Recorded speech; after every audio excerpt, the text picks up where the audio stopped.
GMM news Kannada ಚಾನೆಲ್ಗೆ ಸ್ವಾಗತ. ಅವರು ಕಾಂಗ್ರೆಸ್ ಪಕ್ಷದ ಟಿಕೆಟ್ ಆಕಾಂಕ್ಷಿಗಳು ಕಡೆಗಳಿಗೆವರೆಗೂ ಅವರು ಮತ್ತು ರಾಜೀವ್ ಗೌಡರ ನಡುವೆ ಟಿಕೆಟ್ನ ಪೈಪೋಟಿ ನಡೀತು. ಅಂತಿಮವಾಗಿ ಕಾಂಗ್ರೆಸ್ ಪಕ್ಷದ ಹೈಕಮಾಂಡ್ ರಾಜೀವ್ ಗೌಡರಿಗೆ ಟಿಕೆಟ್ ಕೊಟ್ಟು ಅವರು ಅವರ ಅನುಯಾಯಿಗಳ ಒತ್ತಡಕ್ಕೆ ಮಾಡೋದು ಸ್ವತಂತ್ರವಾಗಿ ನಿಂತರು. 52,000 ಓಟ್ ತಗೊಂಡ್ರು. ರಾಜೀವ್ ಗೌಡರಿಗೆ 36,000 ಓಟ್ ಬಂತು.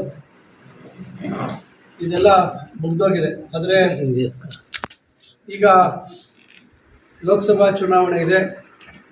ಈ ಕ್ಷೇತ್ರದಲ್ಲಿ ಪಕ್ಷದ ಬಲವರ್ಧನೆ ಮಾಡಬೇಕು. ನಾವು ಪಕ್ಷದ ಹೈಕಮಾಂಡ್ ಸೂಚನೆ ಕೊಟ್ಟಿದೆ. ತಮ್ಮ ಜಿಲ್ಲೆಗಳಲ್ಲಿ ತಮ್ಮ ಲೋಕಸಭಾ ಕ್ಷೇತ್ರಗಳಲ್ಲಿ ಯಾರ್ಯಾರು ಪಕ್ಷಕ್ಕೆ ಸೇರ್ಪಡೆ ಆಗಲಿಕ್ಕೆ ತಯಾರಿದ್ದಾರೆ, ಪಕ್ಷವನ್ನು ಬಲಗೊಳಿಸಲಿಕ್ಕೆ ಏನೇನು ಸಾಧ್ಯ ಇದೆ ಅಂತ ಅವರೆಲ್ಲರೂ ನಾವು ಪಕ್ಷಕ್ಕೆ ಬರಮಾಡ್ಕೊಳ್ತಕ್ಕಂಥದ್ರ ಜೊತೆಗೆ ಅವರ ಸಹಕಾರವನ್ನು ಪಡೆದು ಈ ಒಂದು ಕೋಲಾರ ಲೋಕಸಭಾ ಕ್ಷೇತ್ರದಲ್ಲಿ ಕಾಂಗ್ರೆಸ್ ಪಕ್ಷದ ಅಭ್ಯರ್ಥಿಯನ್ನು ಗೆಲ್ಲಿಸ್ತಕ್ಕಂಥದ್ದಕ್ಕೆ ನೀವೆಲ್ಲ ಕ್ರಮ ತಗೋಬೇಕು ಅಂತಕ್ಕಂಥ ಸೂಚನೆ AICCಯ ಪ್ರಧಾನ ಕಾರ್ಯದರ್ಶಿಗಳು ಕೊಟ್ಟಿದ್ದಾರೆ.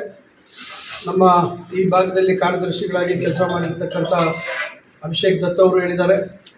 ಮತ್ತು ಮುಖ್ಯವಾಗಿ ಮುಖ್ಯಮಂತ್ರಿಗಳು ಮತ್ತು ಪಕ್ಷದ ಅಧ್ಯಕ್ಷರು, ಉಪಮುಖ್ಯಮಂತ್ರಿಗಳಾಗಿರ್ತಕ್ಕಂಥ ಶಿವಕುಮಾರ್ ಅವರು, ಸಿದ್ದರಾಮಯ್ಯನವರು ಮುಖ್ಯಮಂತ್ರಿಗಳು, ಇವರೆಲ್ಲರೂ ಸೂಚನೆ ಕೊಟ್ಟಿದ್ದಾರೆ. ಇವತ್ತು ನಮ್ಮ ಮುಂದೆ ಇರ್ತಕ್ಕಂಥ ಸವಾಲು ಕರ್ನಾಟಕದಲ್ಲಿ 28 ಸ್ಥಾನಗಳಲ್ಲಿ 20 ಸ್ಥಾನ ಕಾಂಗ್ರೆಸ್ ಪಕ್ಷ ಗೆಲ್ಲಲೇಬೇಕು ಅಂತಕ್ಕಂಥ ಒಂದು ಸ್ಪಷ್ಟವಾದಂಥ ಸೂಚನೆಯನ್ನು ಕೊಟ್ಟಿದ್ದಾರೆ. ಆ ನಿಟ್ಟಿನಲ್ಲಿ ನಾವು ಪಕ್ಷದ ಬಲವರ್ಧನೆಗಾಗಿ ಇವತ್ತು ನಮ್ಮ ತಲಕಾಯಲು ಬೆಟ್ಟ ಲಕ್ಷ್ಮೀ ವೆಂಕಟರಮಣ ಸ್ವಾಮಿ ದೇವಸ್ಥಾನದ ಜಾತ್ರೆಗೆ ಬಂದಂಥ ಸಂದರ್ಭದಲ್ಲಿ ಹುಟ್ಟುಹೋರು ಭೇಟಿಯಾಗಿ ಆ ಸಂದರ್ಭದಲ್ಲಿ ನಾನು ಈ ರೀತಿ ನಿಮ್ಮ ಸಹಕಾರವನ್ನು ಕೋರಬೇಕು ಅಂತ ಹೇಳಿದಾಗ ಆಯ್ತು ನಾ ಬನ್ನಿ ಅಂತ ಹೇಳಿದರು. ಅದೇ ರೀತಿ ಇವತ್ತು ಬಂದು ಈಗ ಕಾಂಗ್ರೆಸ್ ಪಕ್ಷಕ್ಕೆ ತಮ್ಮ ಸಹಕಾರ ಇರಲಿ, ಮುಂದೆ ಏನು ಮಾಡಬೇಕು ಅಂತಕ್ಕಂಥದ್ದು ಕಾಂಗ್ರೆಸ್ ಪಕ್ಷ ನಿರ್ಣಯಿಸ್ತಿದೆ ಅಂತಕ್ಕಂಥ ಮಾತನ್ನು ಹೇಳಿದ್ದೀವಿ. ಅದರಿಂದ ಇವತ್ತು ಪಕ್ಷದ ಬಲವರ್ಧನೆ ವಿಚಾರದಲ್ಲಿ ನಾನು ಇವತ್ತು ಪುಟ್ಟು ಅವರ ಈ ಒಂದು ತೋಟದ ಮನೆಗೆ ನಾವು ಭೇಟಿ ಕೊಟ್ಟಿದ್ದೀವಿ. ತೋಟದ ಮನೆಯಲ್ಲಪ್ಪ ಭೇಟಿ ಕೊಟ್ಟಿದ್ದೀವಿ. ಇಲ್ಲಿ ಭಾಳಷ್ಟು ಜನ ನನಗೆ ಗೊತ್ತಿರ್ತಕ್ಕಂಥ ಮುಖಂಡರಿದ್ದಾರೆ. ಅವರೆಲ್ಲರನ್ನ ಭೇಟಿ ಮಾಡಿ ಇವತ್ತು ಇದೊಂದು ಅನೌಪಚಾರಿಕ ಸೌಹಾರ್ದಯುತವಾದಂಥ ಒಂದು ಭೇಟಿ. ನೋಡಿ, ಈಗ ಹಲವಾರು ಜನ ಇವತ್ತು ಆಕಾಂಕ್ಷಿಗಳಿದ್ದಾರೆ. ಆದರೆ ಪಕ್ಷದ ಹೈಕಮಾಂಡ್ ಅಂತಿಮವಾಗಿ ಅಭ್ಯರ್ಥಿಯನ್ನು ತೀರ್ಮಾನ ಮಾಡ್ತಾರೆ. ಪಕ್ಷದ ಹೈಕಮಾಂಡು ಎಲ್ಲರನ್ನೂ ವಿಶ್ವಾಸಕ್ಕೆ ತೆಗೆದುಕೊಂಡು ಹೋಗ್ತಕ್ಕಂಥ ಒಂದು ಅಭ್ಯರ್ಥಿಯನ್ನು ತೀರ್ಮಾನ ಮಾಡ್ತಾರೆ. ಅವರನ್ನು ಗೆಲ್ಲಿಸ್ತಕ್ಕಂಥದ್ದು 8 ವಿಧಾನಸಭಾ ಕ್ಷೇತ್ರಗಳು, ಕೋಲಾರ ಲೋಕಸಭಾ ಕ್ಷೇತ್ರದ ವ್ಯಾಪ್ತಿಗೆ ಬರ್ತಕ್ಕಂಥ 8 ವಿಧಾನಸಭಾ ಕ್ಷೇತ್ರಗಳ ಶಾಸಕರಿರ್ಬೋದು, ಮಾಜಿ ಶಾಸಕರಿರ್ಬೋದು, ಅಥವಾ ಕಾಂಗ್ರೆಸ್ ಪಕ್ಷದ ಅಭ್ಯರ್ಥಿಗಳಾಗಿ ಕೆಲಸ ಮಾಡಿರ್ತಕ್ಕಂಥವ್ರು ಇರ್ಬೋದು, ಅಥವಾ ಕಾಂಗ್ರೆಸ್ ಪರವಾಗಿ ಇರ್ತಕ್ಕಂಥ ಮುಖಂಡರು, ಸ್ವತಂತ್ರವಾಗಿ ನಿಂತಿರೋರು ಇರ್ಬೋದು, ಅಥವಾ ಬೇರೆ ಪಕ್ಷಗಳಿಂದ ಸಹಕಾರ ಕೊಡಲಿಕ್ಕೆ ಬರ್ತಕ್ಕಂಥ ಮುಖಂಡರೆಲ್ಲರ ಸಹಕಾರವನ್ನು ಪಡ್ಕೊಂಡು ನಾವು ಕಾಂಗ್ರೆಸ್ ಪಕ್ಷದ ಲೋಕಸಭಾ ಸದಸ್ಯರನ್ನು ಇಲ್ಲಿ ಗೆಲ್ಲಿಸಬೇಕು ಅಂತಕ್ಕಂಥದ್ದು ನಮ್ಮ ಉದ್ದೇಶ. ಸರ್, ಸಂಸದರು ಈಗಾಗಲೇ ಕರ್ನಾಟಕದಲ್ಲಿ 28 ಕ್ಷೇತ್ರಗಳ ಪೈಕಿ ಅವರು 28ನ್ನು ಸೋಲ್ತಾರೆ ಅಂತ ಹೇಳ್ತಿದ್ದಾರೆ. ಈ ಪ್ರೆಸೆಂಟ್ ಸಂಸದರು BJP ಸೋಲ್ತಾರಂತ ಕಾಂಗ್ರೆಸ್ನ ಅಲ್ಲ, ನೀವು ಹೇಳಿದ ಸೋಲ್ತಾರೆ ಅಂದರು, ಅದಕ್ಕೆ ಅವರು ಕಾಂಗ್ರೆಸ್ನ ಆಗ್ಬೋದು. ಯಾಕೆಂದರೆ ಈಗಿರೋ ನಮ್ಮ ಲೋಕಸಭಾ ಸದಸ್ಯರಿಗೆ ಭಾಳ ಅನುಭವ ಜಾಸ್ತಿ ಇದೆ. ಅವರು ಭಾಳಷ್ಟು ರಾಜಕೀಯ ಅನುಭವ ಹೊಂದಿರತಕ್ಕಂಥವರು. ಇಡೀ ರಾಜ್ಯದ ಚಿತ್ರಣ ಅವರಿಗೆ ಸಂಪೂರ್ಣವಾಗಿ ಗೊತ್ತಿರ್ಬೋದು.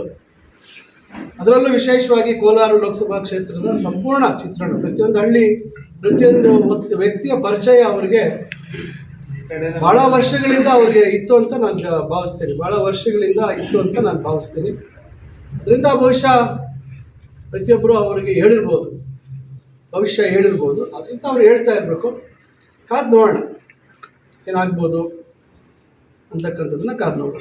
ಸರ್, ಶಿಡ್ಲಘಟ್ಟ ಮೂಲತಃ ಕಾಂಗ್ರೆಸ್ ಬೆಲ್ಟು, ಇಲ್ಲಿ ಭದ್ರಕೋಟೆ ಅಂತಿದೆ. ಈಗ ಬಂಡಾಯವಾಗಿ ಪುಟ್ಟರಾಜಣ್ಣವರು ಬೇರೆ ಕಡೆ ಇದ್ದಾಗ, ಈಗ ಮುಂದಿನ ದಿನಗಳಲ್ಲಿ ರಾಜುಗೌಡರು ಮತ್ತು ಪುಟ್ಟರಾಜನಪ್ಪನವರು ಒಂದೇ ವೇದಿಕೆಯಲ್ಲಿ ತಾವು ಯಾವ ಥರ ಕರೆಸ್ಕೊಳ್ಳೋಕ್ಕೆ ಇದಾಗುತ್ತೆ ಸರ್? ನೋಡಿ, ಈಗ ಕಾಂಗ್ರೆಸ್ ಪಕ್ಷದಲ್ಲಿ ಇವತ್ತು ಎಲ್ಲರೂ ಒಗ್ಗಟ್ಟಾಗಿ ಕೆಲಸ ಮಾಡಬೇಕಾಗುತ್ತೆ.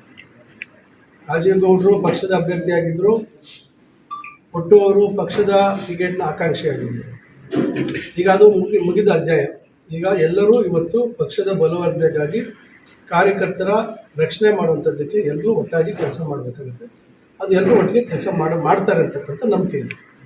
ಸರ್, ಈಗಾಗಲೇ ಆಹಾರ ಮತ್ತು ನಾಗರಿಕ ಪೂರೈಕೆ ಸಚಿವರು ಮತ್ತು ತಾವು ಬಂದಾಗ ಎದುರು ಬದರು ಕಾಣಿಸ್ಕೊಂಡ್ರೂ ಮಾತಾಡ್ಕೊಳ್ಳಲ್ಲ. ಈಗ ಕಾಂಗ್ರೆಸ್ ಪಕ್ಷ ಎಲ್ಲರನ್ನೂ ಒಟ್ಟಾಗಿ ಸೇರಿಸ್ಕೊಂಡು ಹೋಗ್ಬೇಕಂತ ಹೇಳುತ್ತೆ.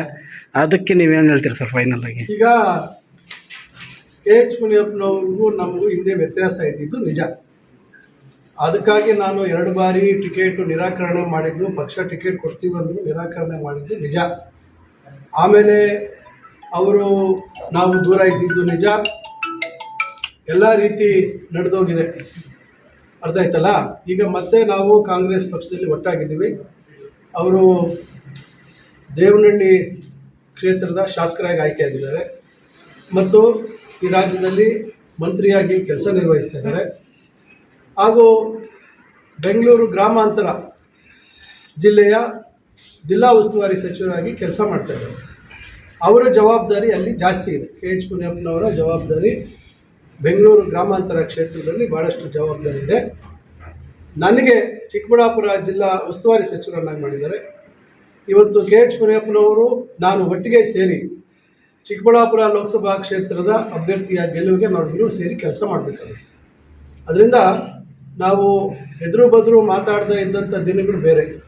ಈಗ ಸಂಪುಟದ ಸಭೆಯಲ್ಲೂ ಜೊತೆಯಲ್ಲಿರ್ತೀವಿ, ವಿಧಾನಸಭೆ ಅಧಿವೇಶನದಲ್ಲೂ ಜೊತೆಯಲ್ಲಿರ್ತೀವಿ. ಭಾಳಷ್ಟು ಕಡೆ ನಾವು ಜೊತೆಯಲ್ಲಿ ಕಾಣಿಸ್ಕೊಂಡಿರ್ತಕ್ಕಂಥದ್ದು ತಾವು ದೃಶ್ಯ ಮಾಧ್ಯಮದಲ್ಲಿ ನೋಡಿದ್ದೀರಾ. ಅದರಿಂದ ಹಿಂದೆ ಆಗಿರ್ತಕ್ಕಂಥದ್ದಕ್ಕೂ ಈಗಿರ್ತಕ್ಕಂಥ ಪರಿಸ್ಥಿತಿ ಬೇರೆ ಇದೆ. ಅದರಿಂದ ಅವ್ರ ಜವಾಬ್ದಾರಿ ಅವರು ನಿಭಾಯಿಸ್ತಾ ಇದ್ದಾರೆ ಬೆಂಗಳೂರು ಗ್ರಾಮಾಂತರ ಕ್ಷೇತ್ರದಲ್ಲಿ.